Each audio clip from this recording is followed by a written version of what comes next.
काशी नगरिया हो, रंग उड़ेला काशी नगरिया हो, रंग उड़ेला काशी नगरिया हो, रंग उड़ेला देवघर नगरिया हो, रंग उड़ेला शिव के नगरिया हो, रंग उड़ेला काशी नगरिया।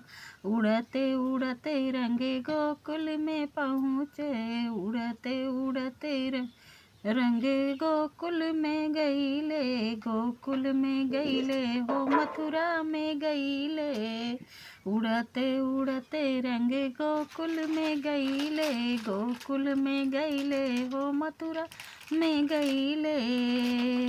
राधा की भीजे चुनरिया हो, रंग उड़ेला काशी नगरिया, रंग उड़ेला काशी नगरिया हो, रंग उड़ेला काशी नगरिया।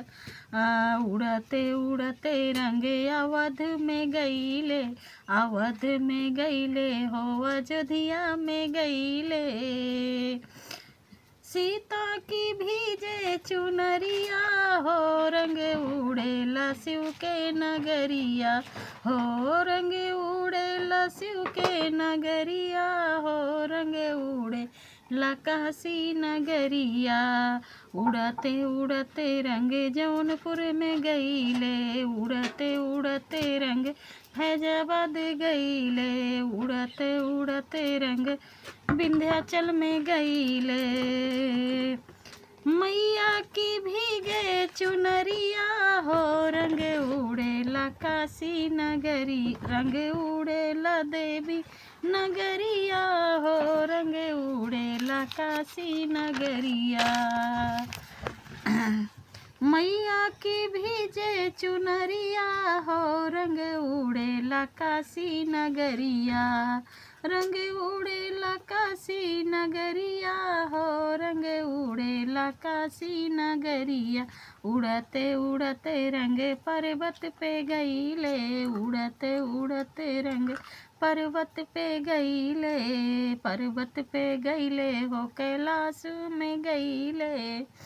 पार्वती के भीगे चुनरिया हो, रंग उड़ेला काशी नगरिया, रंग उड़ेला शिव के नगरिया हो, रंग उड़ेला काशी नगरिया।